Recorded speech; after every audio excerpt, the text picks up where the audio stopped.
Um, I think I'm just gonna start talking, and if people join, they can. Welcome to this ACF roundtable with the artist of Swell. Um, Swell is a collaborative song cycle that is going to be performed at here in New York, um, and that will be uh, from March 17th through the 21st. And I was very excited to be introduced to this project um, by one of our 2019 um, 2019 Mika artists, which is the Minnesota Emerging Composer Award. Um, and and once I heard about this project, I knew that we had to tell a little bit more of the story.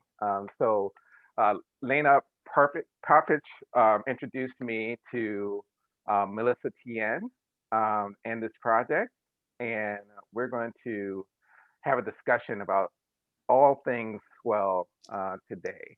So uh, I'm going to start by introducing everyone to the artist of Swell, and I will start with Melisa Tien. Melisa Tien is a playwright, lyricist, librettist, producer, and educator from California who resides in New York City. She's interested in formally unconventional, socially relevant, emotional, evocative work. Um, a member of New Dramatists, a grantee of the New York Women's Fund for Media, Music, and Theater, an EST Sloan commissionee, a NYFA fellow in playwriting, screenwriting, and a past Women's Project Lab playwright. Melisa enjoys languages and the outdoors. She has been a finalist for the Zephyr Martin Opera Prize and the Jerome New York Fellowship. A trained chef, which I just found out, and longtime student loan borrower, but aren't we all? Or at least I am, I know. Melisa is available for consulting on how to make your meals more tasty, and I think I did get confirmation from the other artists as well on that, and your loan payments less dreary. So I may be talking with you after this about that part. Um, Pictures of her recent jaunt to the top of Mount Fuji are available upon request. Well, that's Melisa. Um, and now I'll introduce or uh, Matias. Um, or Matias is an Obie Award-winning composer, pianist, orchestrator, and music director.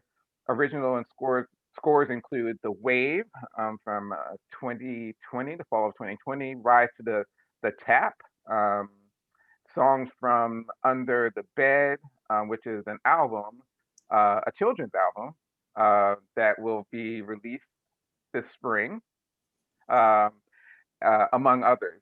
Or was the 2019 composer in residence at Space on Writer Farm or Working Farm, and a 2020 New Dramatist composer.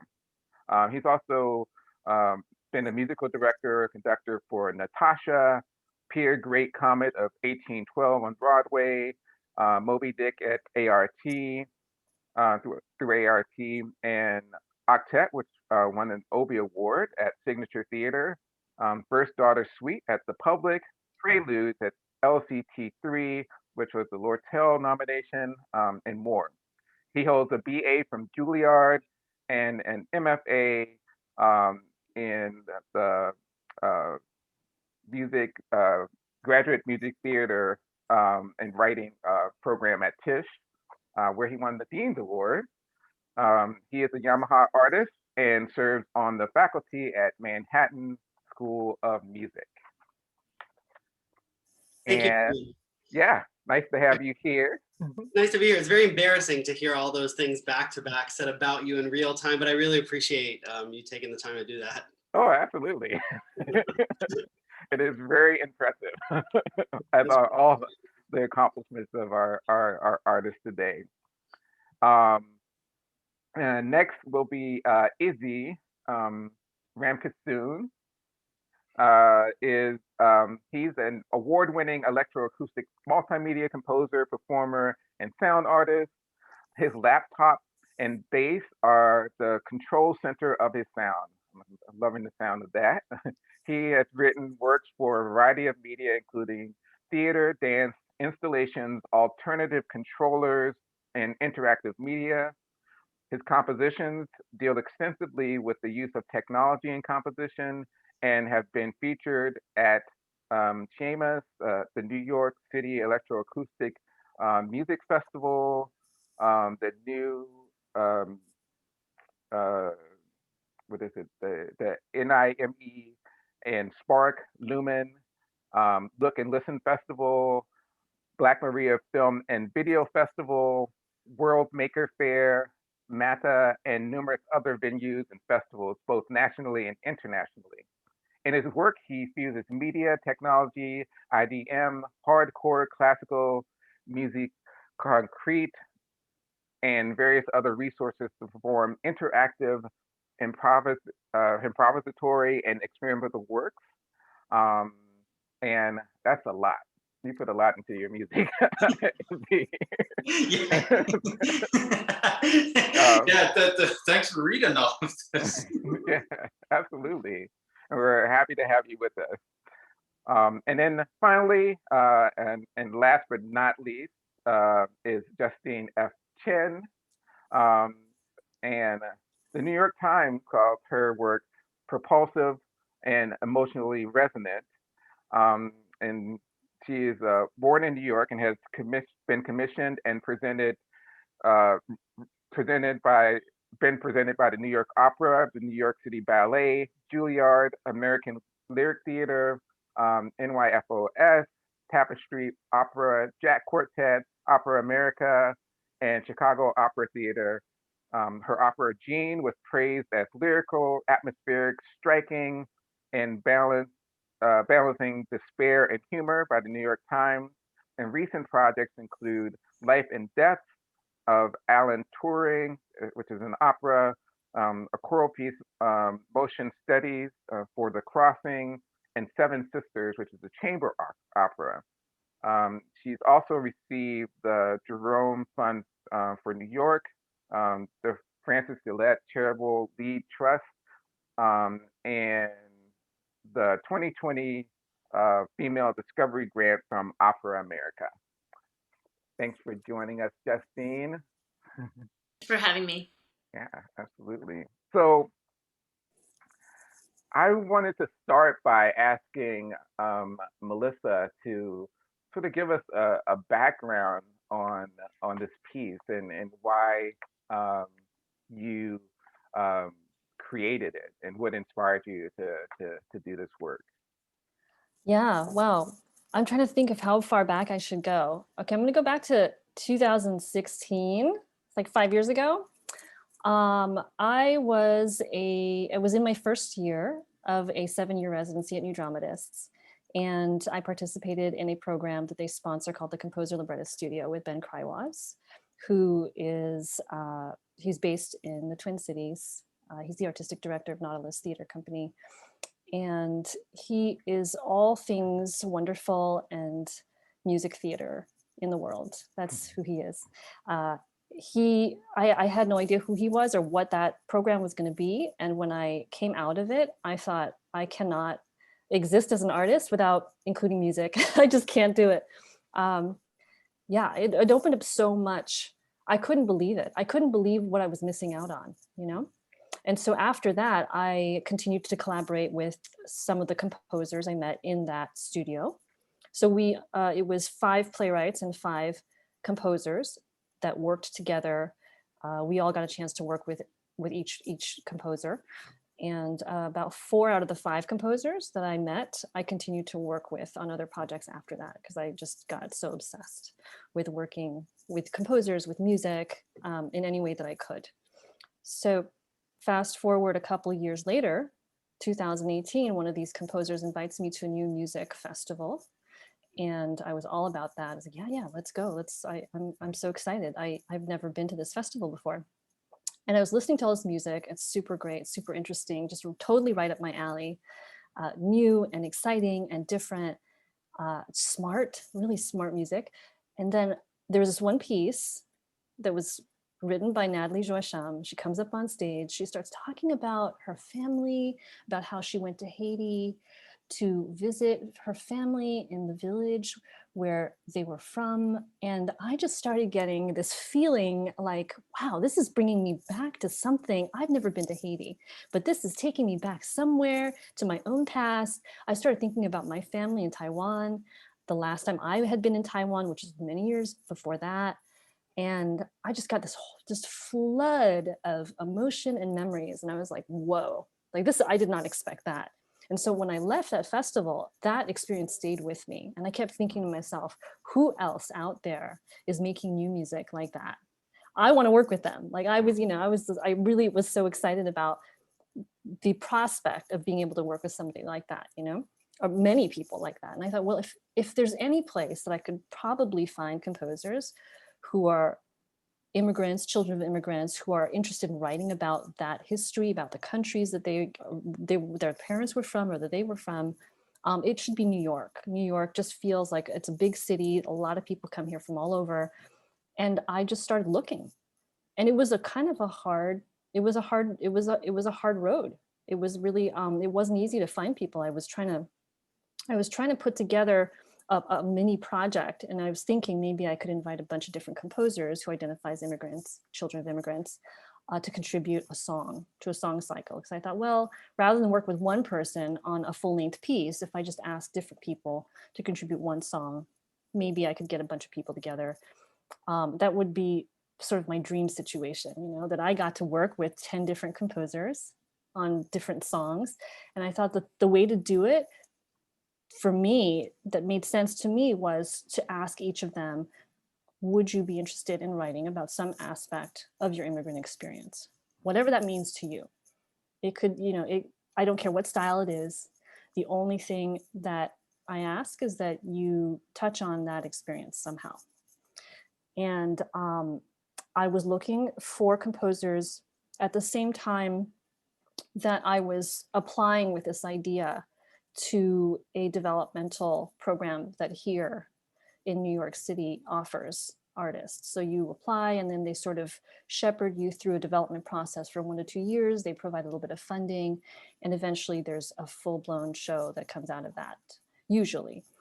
I was turned down for that program. However, they turned around and said, well, why don't we do this? Let's give you some space. You can have our space and we'll give you a little bit of technical support, and you can put it up yourself. And I thought, well, that's great, because space is really expensive to rent anyhow, so it's like a really big part of the budget, But I had also never put anything together on this scale before, and I didn't have a whole lot of time to do it. It was like a few months out. So I really didn't have time to apply to grants and then wait for them to come back to say, to tell me whether I could get the funding or not. So instead, I looked at my savings and I thought, well, if there's any emergency that I could use this for, it would be this project, because I don't know that I would have had another chance to present something like this. And I wanted to grab that chance, So I just decided, I'm gonna empty my savings, which wasn't a lot. It was a few $1,000s, so it wasn't like it was a whole lot of savings. But I thought, what I'm gonna do is I'm going to tell the composers exactly how much I can afford to give them as a stipend. And I'm gonna tell them, what the nature of this is. And I'm also gonna let them know that if there's a life for this in the future, I would love for them to continue with the project. And so that was just the pitch that I made all these composers. But I had, I've met so many new and great artists through this project, because now the team is not just the 10 composers and the performers. It's like our tech team, it's the creative team. It's like 30 different artists now that are working on this. And I just, it's like a gift. This project turned out to be a gift because I met all these cool people through it, and I met all these composers in different ways. We can talk about this, but I met directly through a meet and greet. Izzi I met through a different composer who I who connected me to him. Justine, I met through a director that connected me to her. I mean, you know, some really good Yeah, people out there connecting me to other really great people. So I'm so grateful for that. great, And great. now here we are, you know. And here we are. So you did that I did, that yes. one So, that one time, the yeah, first time. the first time, yeah. So it was a 2-day workshop in 2019. And then right after that, we had recordings, we had video recordings, we had audio recordings. So I, you know, there's something that I could take away from that and show bigger funders and say, here's what we could do on this sort of small budget. What we'd like to do now is really do like a full-blown, you know, experience. And I had applied to a couple of different funding sources, heard back from the New York City Women's Fund right around when everything shut down in New York. So like almost exactly a year ago in New York when everything shut down. I mean, to the day, today was the day when we heard that Broadway was closing and that everything else was closing. And it was literally like 3 days after that that I heard from the New York City Women's Fund. They said, congratulations, you got this grant and you can now do your project. And I was like, okay, great. This timing is so weird, but great. And that was also a time when people weren't sure how long we'd be shut down. There was this feeling like maybe it'd be 2 weeks, maybe a month, and then we could pick up again. And then slowly but surely we realized this is gonna take a lot longer than a few months, a lot longer, right? And they told everybody who had been awarded funding, it's okay if you want to put your project on pause. We totally understand that. Just let us know if you want to postpone it. Let us know if you want to do something different, you know. And I sat on that for a little while. And then I started talking to the director that I was going to work with. And I said, listen, do you want to do an online version of this rather than the in-person version? And, you know, she took a deep breath and she's like, yeah, let's talk about that, you know.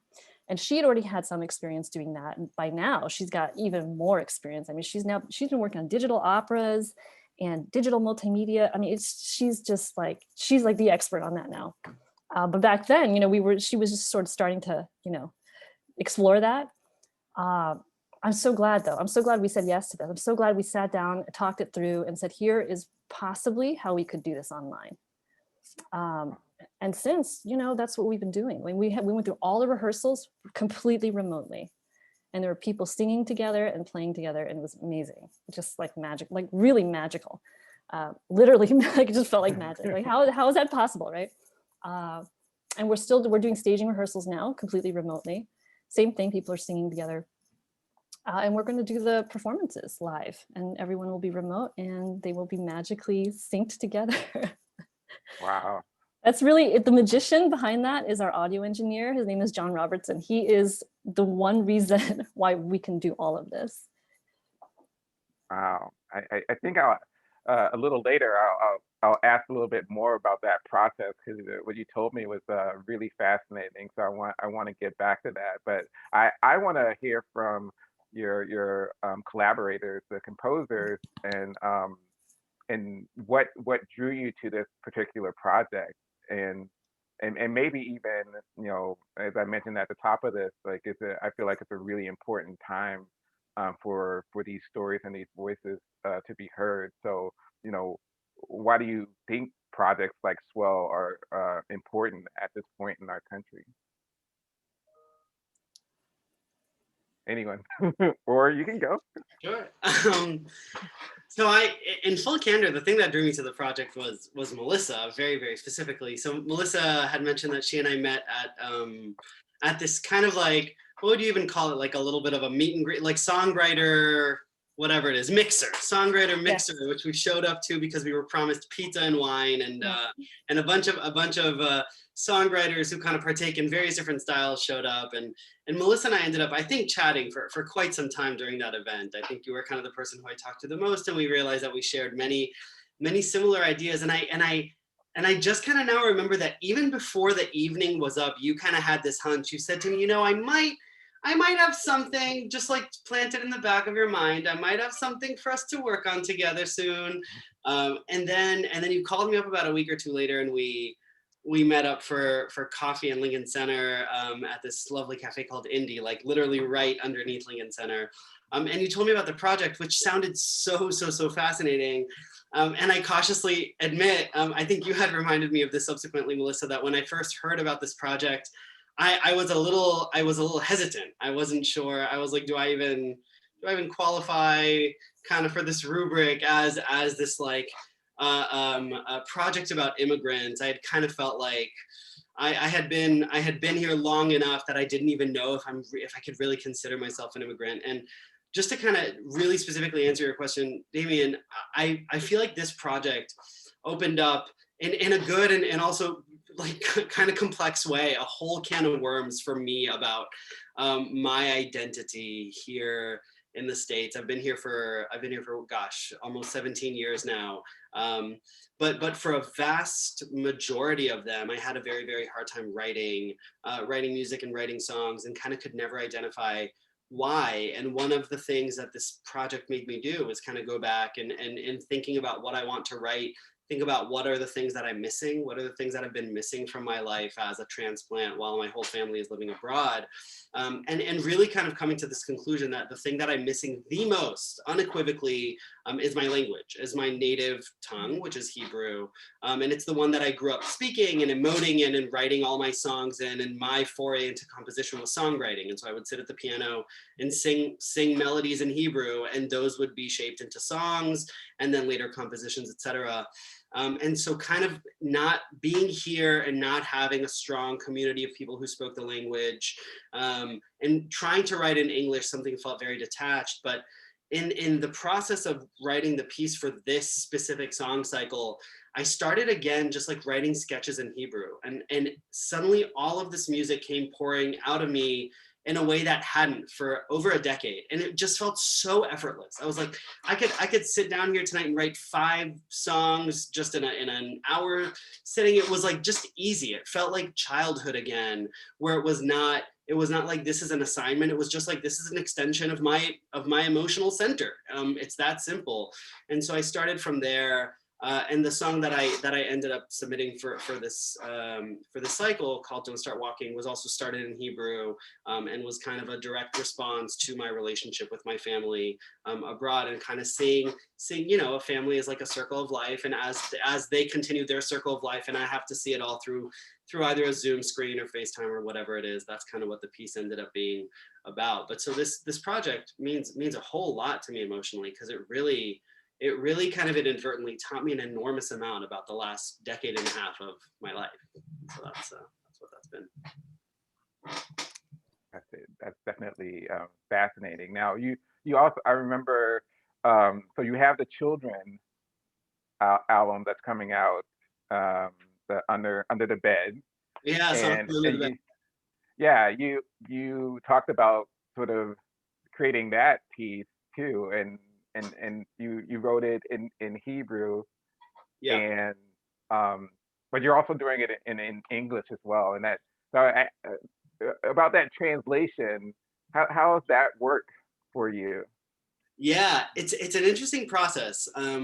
So yeah, Songs from Under the Bed is an album, it's a children's album. It's like an album of children's songs for adults, if that makes sense. Like that's the content, the children's content that I'm really interested in, is like kids could enjoy it, but adults really kind of feel it.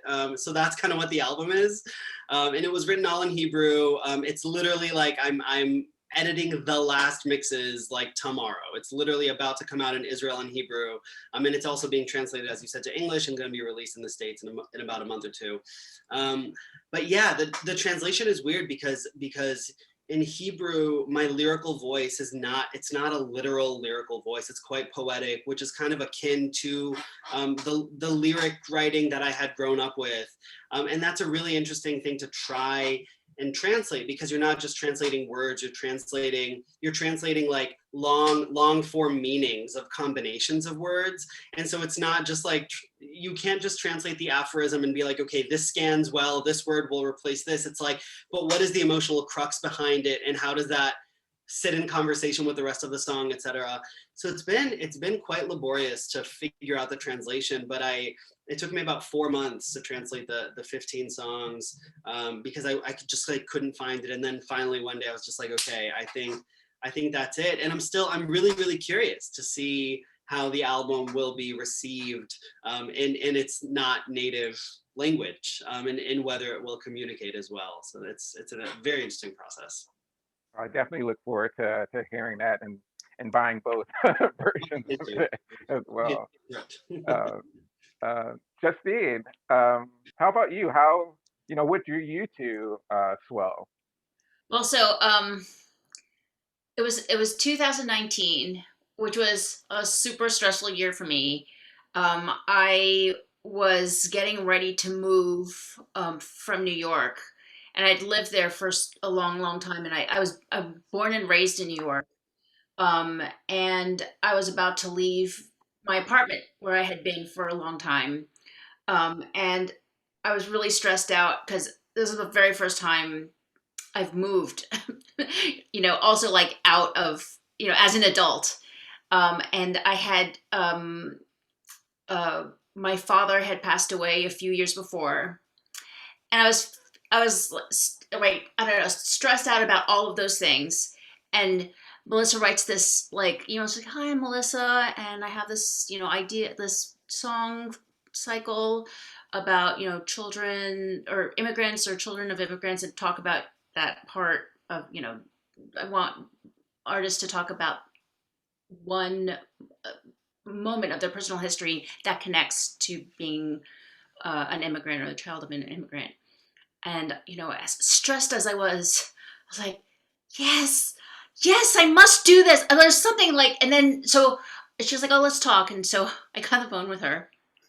And then, I'd never met her before, and she starts asking me these questions. I don't know if you get a sense of Melissa. She has this this healer, like this kind, like embracing energy. And I just started crying so much, like thinking about this, because it was the first time I had been asked about my experience as a child of an immigrant. Like, I'm about to cry right now, even just like thinking about this, and like all those experiences I'd had. I didn't realize that I had this kind of pressure on this experience that was like just so far buried down, and not even like, I didn't even know it was there. I didn't know that something was there that had to be released, that was just needed to, be, hello, are you there? What's going on there? Never once had that occurred to me. And with all of this, with just like these very gentle, loving questions, I just start, like, all of this emotion came out. And then I was like, I don't know what to do, but yes, think about it. And then we had another phone call maybe a week later, just like to check in. And of course, like, I was bawling during that as well. And we just all met, but like, I'm not generally a crying type of person. I'm not usually the person crying at a movie or whatever sentimental event. So it was very, very like this huge flood of emotions. Again, I didn't even realize was there, which recently led to my newest opera, Seven Sisters, which is basically about my family experience, the experience of, it's kind of like bringing the culture, what you bring from your family. I'm the second generation, the child of an immigrant, and about the place of women in the society, which was, really, it's interesting because it's one of those, it just sounds like made up when you hear about it, but it's actually true, a lot of these things. But I didn't even think about telling that story, because it didn't seem like, I don't know, just something that anybody was open to, or that was anyone wanted to hear about or think about. But as I went into this project, I realized what was so fascinating to me was, like, everyone's story is so different, like, so lovingly portrayed and so different, but like, they all work together so beautifully, because it's just really about that. It's not that there's like a warmth, compassion, and empathy in all of the stories, and like the portrayals are, they're not caricatures, right? They're just from the soul. So it's just such a delight to be part of this project. So you definitely sort of found that relief and release from delving in and exploring this project. It sounds like. Yeah, well, initially, when I was thinking the stories, all I could think of were like stories that made me very upset, Mm, you know, and that like I was in that, it was in those, I was thinking about all those various stories, and I was like, I don't want to live there. I don't want, and I don't want this to be my expression. I want to think about something that's positive. I want to, so like, there's so many terrible experiences of being an immigrant, of like hatefulness, and then my frustration about it or my anger about it, the helplessness of my parents in various situations. Um, and then just like realizing all this repression again that I didn't even realize because nobody wants to talk about it. And when it's not spoken about, then you kind of don't know it's there. It's like you just feel kind of, okay, I'm doing the wrong thing, apparently. But then I thought I wanted to just focus on like the desires, and so I ended up like first I had all these stories, but then I was like the stories are they're too fraught, and there's like I needed something was purer, and so it's really my song is actually just a series of infinitives, a series of verbs of belonging, of like mm, yearning, and like that is how I created my song. It was very uh yeah, it was very interesting because I thought I would write like a mini opera because opera has been my focus, but it was like too much. It was too much to pack into a song. So I wanted to just go right to the essence of what I felt was the desire. yeah. That I mean, that theme of belonging, yearning is certainly something that anyone can probably empathize with. I think as humans, we're constantly, you know, trying to belong or find that place where we belong. So, and just thinking of that story right now, um, in our country, as there's been so much violence towards the Asian community because of COVID and the hate that was stoked during the beginning of that.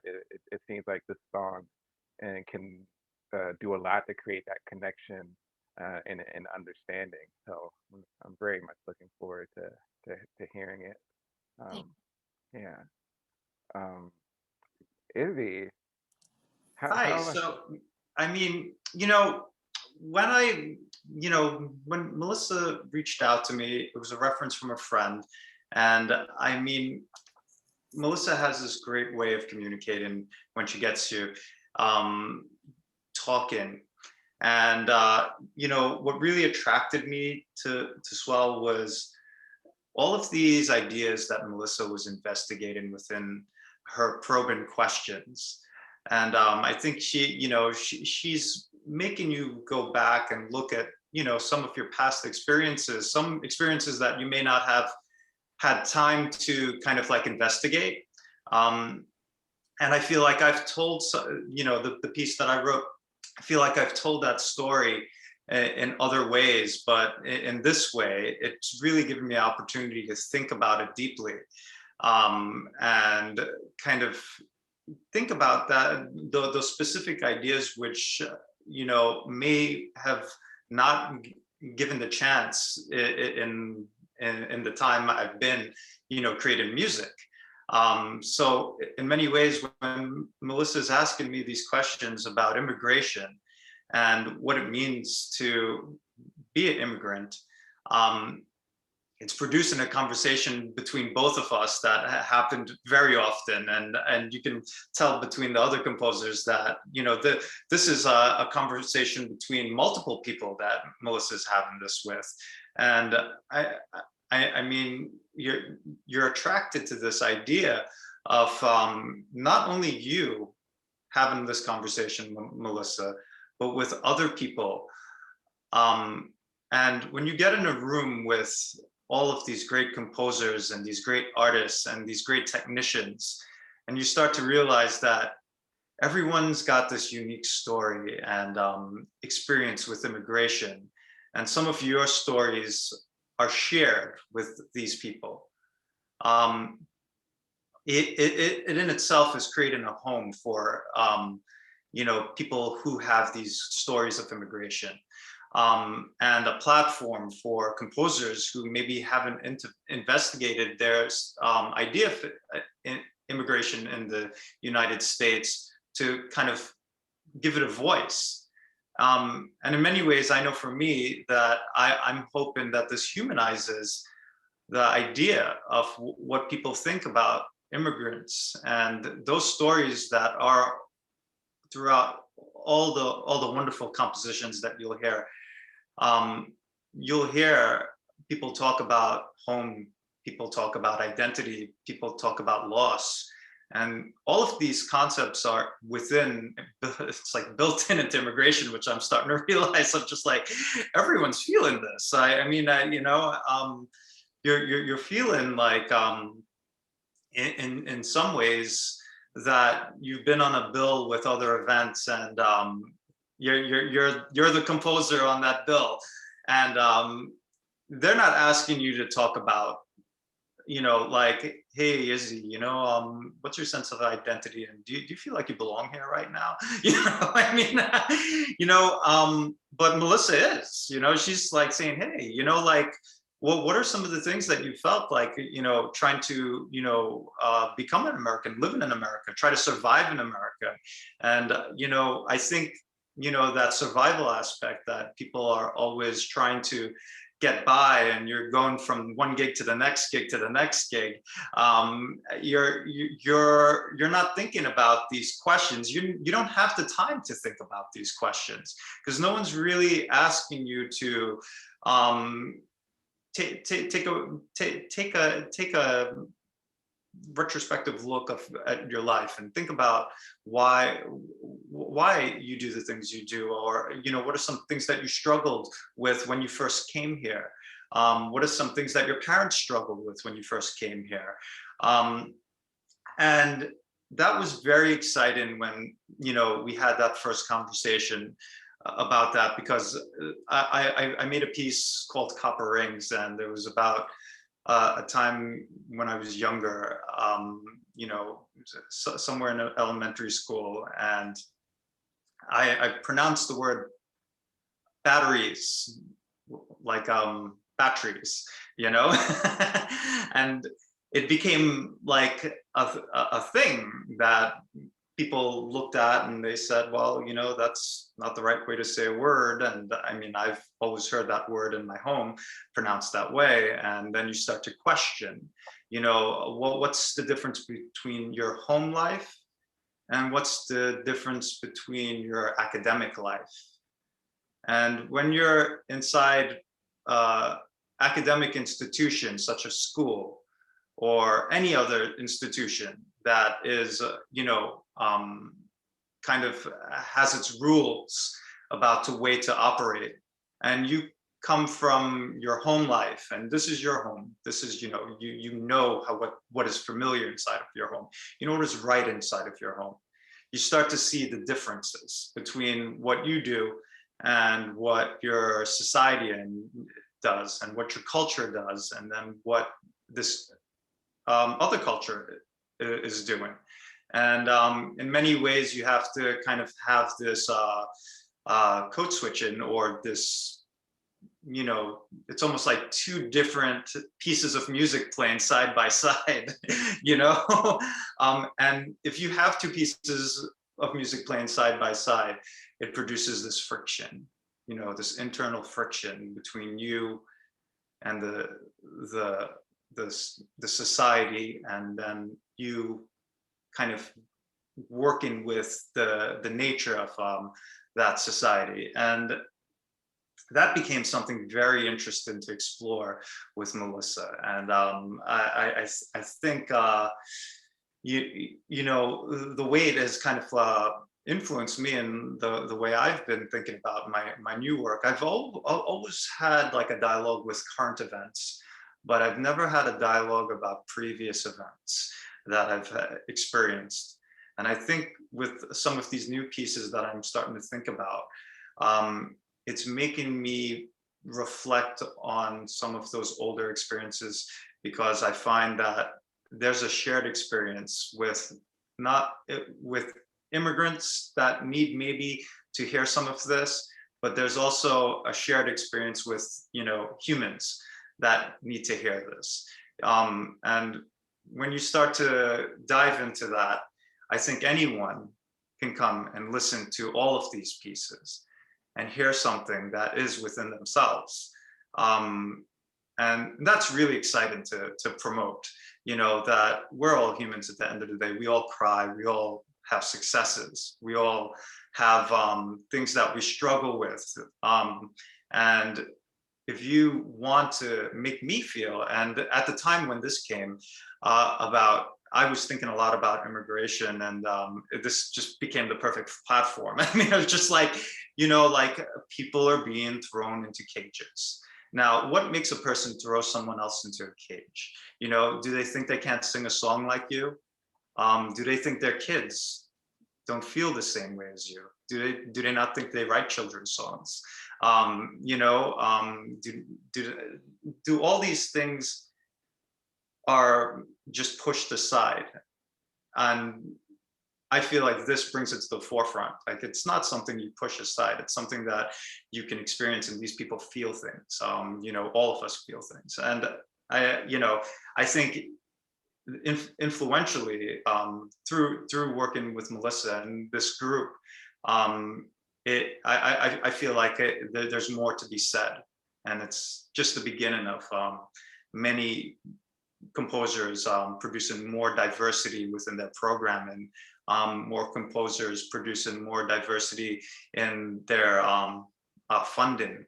You know, more diversity inside of their events when they're thinking about their events, and you know, instrumentation too. You know, why should this not be included inside of a program? You know, and it's okay. You know, we'll find someone to play that. You know, I mean, and I think all of the opportunities that this project presents is exciting. So that's why I felt Swell was exciting, and I wanted to continue to have this conversation with Melisa and all of these wonderful people. Yeah. Well, Melisa, you're, you know, it makes sense to me that your background as a storyteller would produce a project where you're allowing others to tell their stories too, and allow them to make that connection. It seems like there is a lot of healing, and you know, being able to move from just like living and surviving to really feeling you have a strong voice, and that there's a place for your story. That seems like the story of Swell, if you will. Um, this is fascinating. I have a question though about this whole experience. I believe that maybe all of you, when you agree to do this, and I correct me if I'm wrong, were expecting to do these projects on stage with an audience. Is that right? So when you were recruited by Melisa, that was the plan, right? So how has that shifted, or how did it shift your project, or what adjustments did you have to make to your projects, given the various styles that each of you have? Um, I'd like to jump in. So this has been a serious learning experience for me. It also has helped me to understand my relationship to music and sound. I've done a lot of work with computer music, but I really love live performances and live performers. And it wasn't until the very first iteration was in 2019. It was live, and then so there were slightly different performers available to us, singers available to us, and so like I had I had reorchestrated a little bit for the singers that we have available, but it's all kind of coming online, right? Or it's all coming through a mixing board, like a microphone into digital space, right? Mhm. And it wasn't until this moment that I realized how much I relied on the room for like everything that's moving together. It's a very kind of ambient piece that I wrote. Everything kind of like I was using in a lot of ways. I was using singers as like their own echoes, you know, and then like the strings as the echoes as well. So and then like when when people come in, you know, like they're also shaping, you know, they're a lot of people behind the scenes doing the things that a room would do, you know, in that space. So it's been really interesting. Thank goodness Elena has experience with this, Elena Aros, and then Chen, the music director, also has experience. Um, and Melisa is becoming very experienced as well about all of this. So I go into these rehearsals and I'm wondering what I'm doing there a lot of the times because there's like don't listen for synchronicity. I'm like that's like every rehearsal is like are we coming in the right spot? And, listen to how it sounds, and so I'm like trying to learn. I'm trying to be a good student. I'm trying to figure out like trying to put aside this my old habits. It's been very humbling, going in there and kind of knowing half of what I think I should, or having very like zero control, which like, composers, they're kind of control freaks. That's why they were like creating the music. We create the music. You performers, you do it for us, right?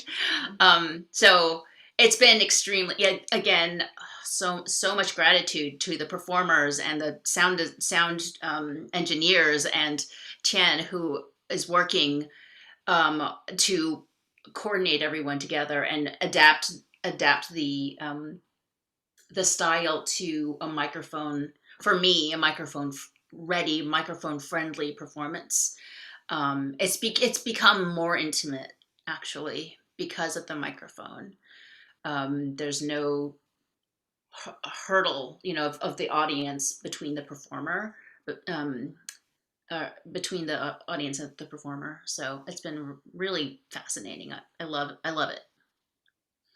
So your the Seven Sisters opera, were you working on that at the same time, or have you made adjustments in sort of your style going forward? Okay, so the opera, that started after the Swell, and then Hmm. I like similar to Melissa, I got a big grant for it right as COVID hit, and similarly, they're being very the grantors are being very flexible with how we use the funding and time whatever. I did not. So we did a Zoom libretto workshop, but even that was a little bit distressing because of the delay. The timing, and there's also the librettist, my librettist Stephanie Fleischman. She has she's a very musical ear, and so a lot of times it's her libretti look like musical scores. There's like the main person talking, and then a bunch of other people talking. It's very integrated, and you can't do that on Zoom, or like we couldn't figure out how to do that on Zoom. So, but we knew, I think in that moment or even before, that we were not going to try to do a digital space. Like that was not in our concept. Well, we're still excited about getting together live and having this be everyone together as a very theatrical event. So I don't know. We love the theater. We want it to be live. Yeah, Of course, of course. Yeah. I mean, working with electronics, and I do a lot of live real-time processing, especially in my piece. When the first version of this, we did it in a theater, I was no more than 6 feet away from our performers. And be it so close with wires and cables and, you know, no transmission delay. Those things, that's a very practical way to perform the piece when you're doing live processing, because just to process a piece through your computer introduces some milliseconds of delay, but delay. You know, now you're trying to go through a communication medium, which is introducing 2 seconds of delay. And when you're talking rhythm, just 2 seconds of delay can really, you know, as Justine said, you know, be interesting to work with.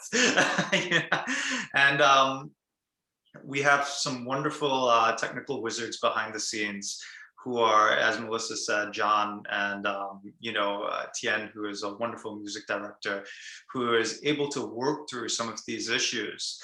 And I think as the challenges come up with working on these pieces, they're producing solutions, and no one's telling them what these solutions were because there's no precedent to work off of when it comes to finding solutions to perform live music online. And throughout the course of this pandemic, people have been working in this way. So I feel like we have more experience now with you know, what we're doing, and that is super valuable. But when working with these electronics and communicating to performers, there's a real-time aspect to it, which produces the speed of communication, which, you know, through this process, you have to kind of give it 2 seconds at least to kind of get the results that you want.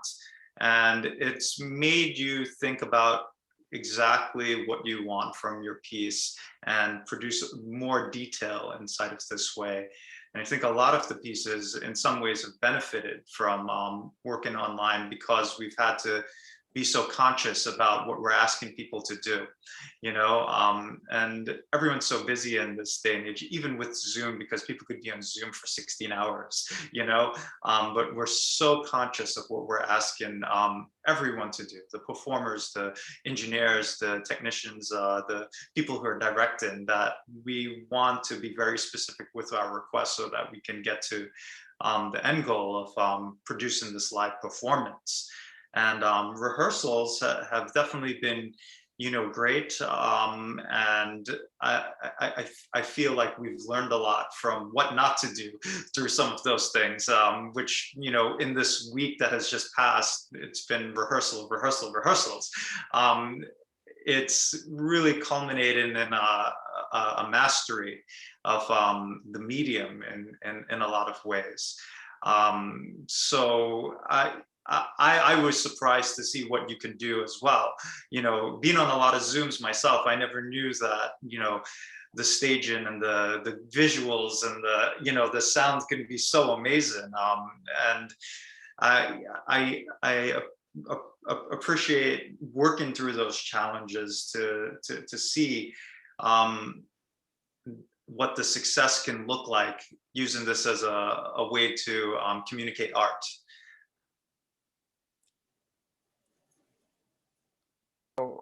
And with your style, what were some of the things or challenges, or what did you learn from this transition? Yeah, I have to say I've loved it. It's been so liberating.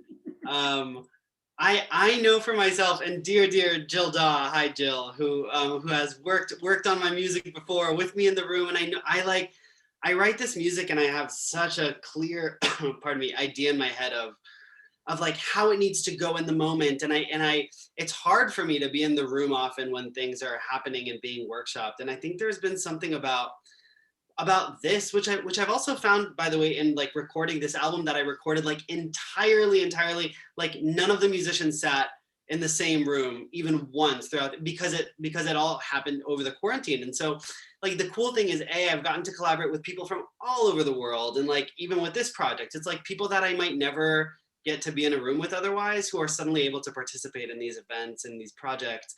But then also for me, just like liberating myself of that onus of like I must be there to fix things, and just like I can make the decisions that I want to make as a writer, but actually like give full trust to the interpretive voices that they are putting as much care as they possibly can in giving it a life. And in a way, it's weirdly allowed me to enjoy it so much more than I normally would, because so much of the process for me personally as writer is like this unnecessary torment, but that is like omnipresent, of like, like, will anybody ever understand like what it really needs to sound like? And that's such bullshit, because that's all in my head. That's all in my head. And so weirdly in this process, it's been just so fun being like, these are these amazing musicians who are all getting together from all over the city or the country or wherever they are, and just like putting their best foot forward to try to interpret something that I wrote. How humbling and wonderful is that? And so it's just been really, really joyous, I have to say. And like, yeah, I've loved it, and I can't wait to get back to live performance, and for me to stress out my music directors and my performers. But in the meanwhile, I am trying to really enjoy this as much as I can, and it's been a blessing. So I'm really finding the silver lining in it all. That's great.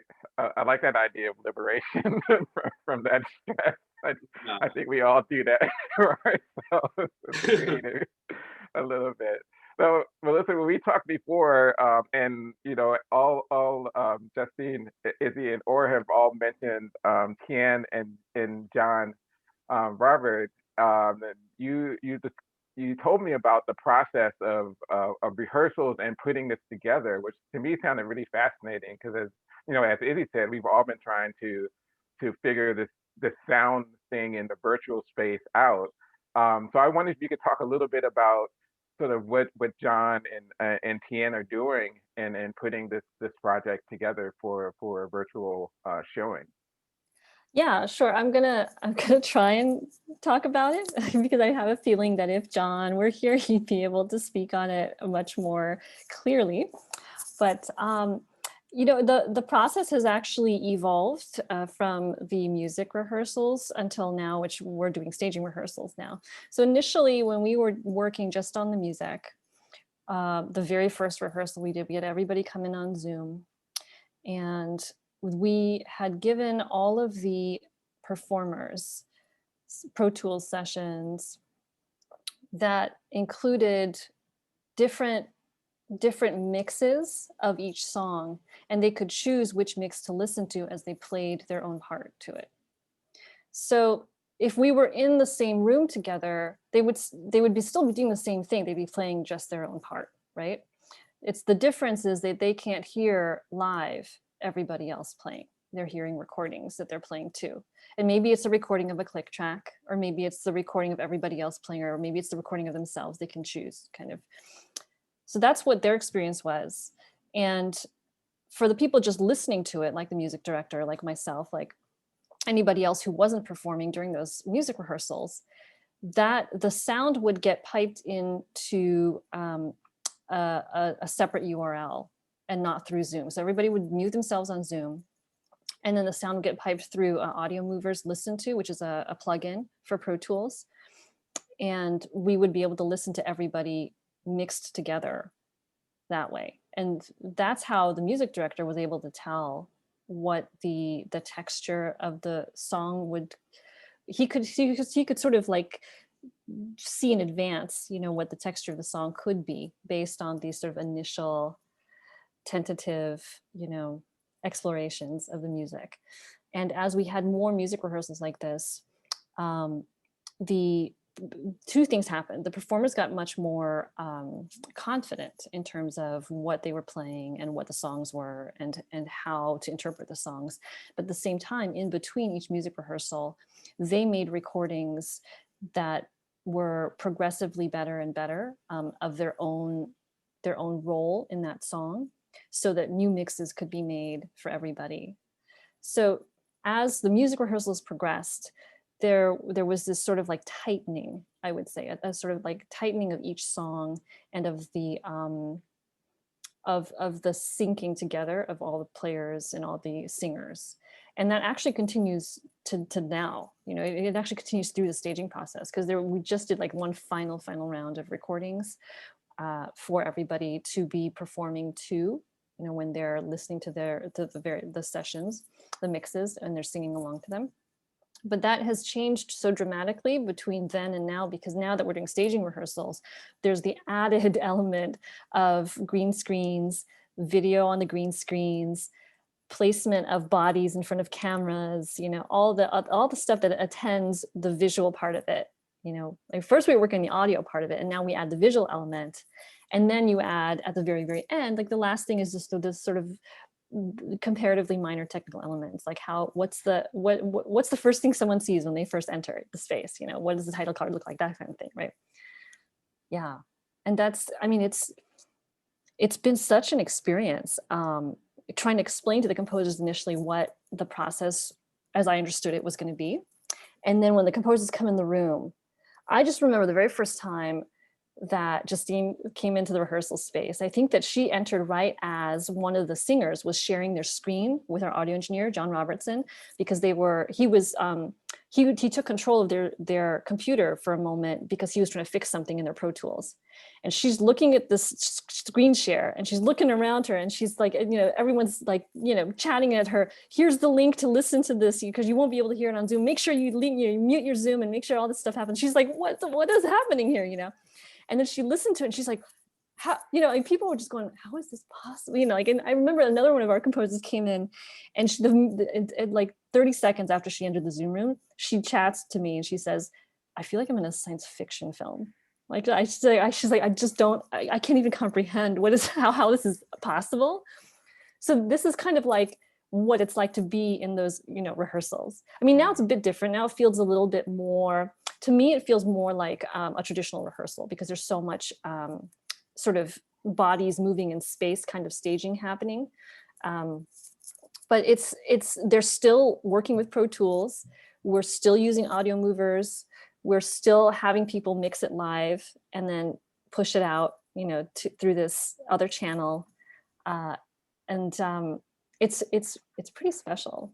It's basically, most of the onus is on the audio engineer to mix it and to mix it properly. And he continues to refine that. I mean, up until opening, he's going to continue to refine that so that the final mix that we hear, the live mix, as he says, it's going to be Grammy worthy. And I'm going to hold him to that, as should we all.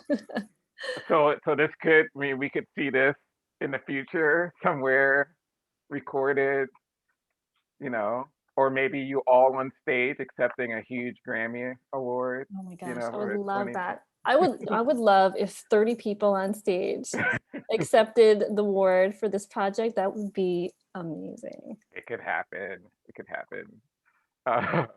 So I just wanted to take this opportunity to see if there's any questions from anyone who's still here. I mean, this has all been super fascinating, and I did put the link in the chat where you can go get the tickets and everything from here. And again, March 17th through the 21st is when this will be taking place. I know that I'm going to definitely be checking it out. But are there any questions for any of the artists today? I mean, I can keep going.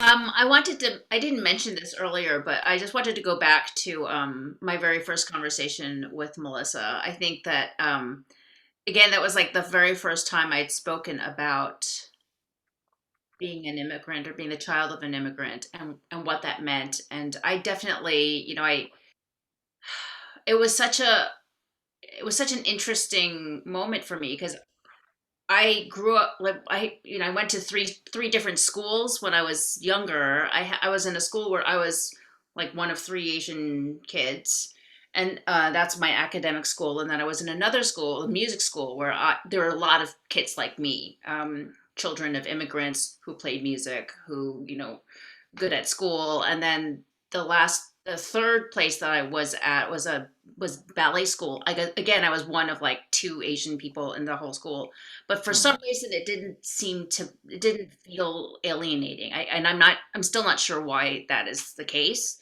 But I did have like a contingent of Asian American girls to talk with, but we never like it just felt very nice, but we didn't ever talk about that the what we were and how we handled that. We just it was just, I guess, in our group. But when I was talking with Melisa 2 years ago for the first time, it was very, we were talking about the relationship that we had seen within, our friend groups, or even like my sister. I had never talked to her about it, what it means, but I think we both identify a little bit differently with our heritage. And so I always, I think you're always very critical of your siblings, especially if they're older than you. But it was so lovely to hear Melissa's, very like sage, like very empathetic perspective, thinking about people and how they manage their identity, how they relate to it. And that's like, that was a whole discussion that I never ever had before. And it was very, again, like liberating. It just felt like I could breathe in that, space. And it felt like this was the, something inside me that had been let out of whatever prison that had been established around it. Yeah. Well, we both um, recognize that we have kids, we're parents. Do you think that it'll be different for your kids now, or is Yeah. it more that conversation in younger generations than we had when we were kids? Oh my goodness. Yeah. I mean, this is such a different time now also than like when I was growing up. But I think also that in 2019, what was so emotional for me was also like I was in New York. I was born and raised in New York. I know what that means, but like leaving New York, what does that mean? With my children, how will they relate to their heritage? Because I felt like New York had has a lot of diversity, and like I'm in Connecticut now, and like just basically in my house, and of course COVID makes it even more just like we're just in our house. But like relating to their ethnicity, I was thinking, am I going to be the only fully Asian person am I going to be their one model of an Asian person? Mm, They're actually biracial. Their father is Caucasian, mhm. so there's also that I will not be able to relate to. I don't know how I will understand that or will help shepherd them through that. And that makes me a little bit sad. Also, like relating to, my parents and their heritage on that side. Mm. Fortunately, there are a lot of books, like a lot of children's books that are coming out now Yep. that are addressing these things. And there's so much more attention to diversity and equity and there's inclusion. And so now every time a little bit comes up, we use that time to talk, Mm. like discuss it, and so it doesn't feel like something that nobody talks about, and it doesn't Yeah. feel also like a taboo subject. It doesn't feel like anyone's getting punished. We're just like explaining and understanding and trying to understand. Yeah. Well, one of the things that I hope with this project is maybe, if it is that Grammy level production and whatever, that it can be a tool that folks can use to start these conversations and have these stories. And I think that's one of the beautiful things about having these types of works produced and out there in the canon, hopefully in the canon. Um, and yeah, yeah. So um, I think we're coming up on time. Yeah, I could talk about this forever. Like you're always so fascinating. There are some things that we didn't even get to.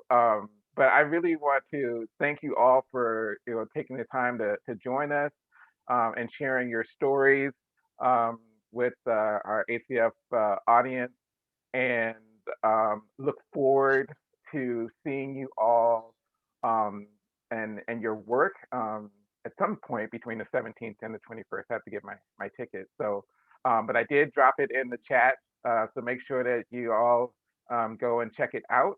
And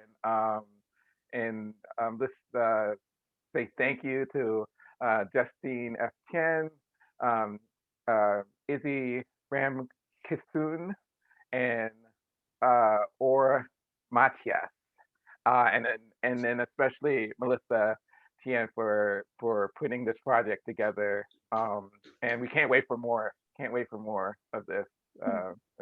Thank you very much. Thank you. And Thank you, thanks so Dameun. much for having us. Thank you so much.